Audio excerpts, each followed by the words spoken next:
বিধানসভা নির্বাচনে রাজ্যে বড়সড় পরিবর্তন।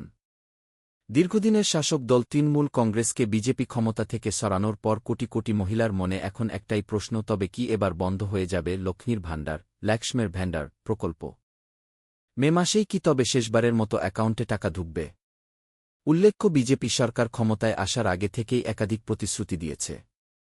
সমাজের সকল মা বোনেদের আর্থিক সাহায্য দান থেকে স্বাস্থ্য বীমা সংক্রান্ত নানান প্রকল্প নিয়ে আসার কথা জানিয়েছে।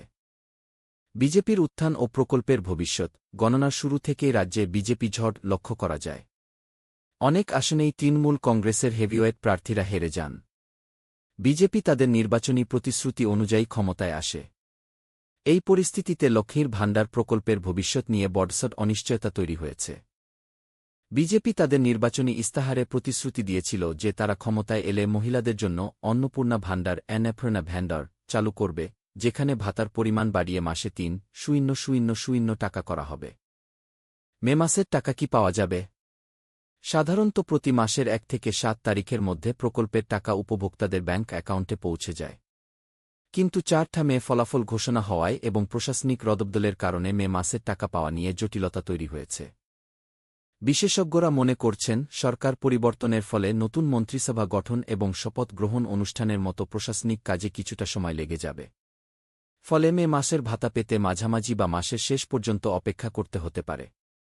লক্ষ্মীর ভাণ্ডার বনাম অন্নপূর্ণা ভাণ্ডার।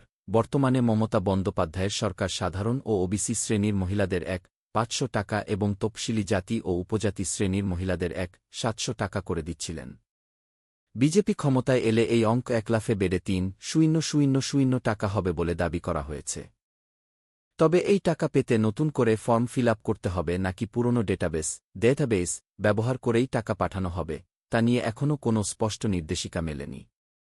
অনেক জায়গায় ইতিমধ্যেই অন্নপূর্ণা ভাণ্ডারের ফর্ম বিলি হওয়ার খবর পাওয়া গেছে, তবে সরকারিভাবে এই প্রকল্প চালু হওয়া এখন সময়ের অপেক্ষা। ৯০০০ ম্যাগাজিনস এক্সপ্লোর করুন।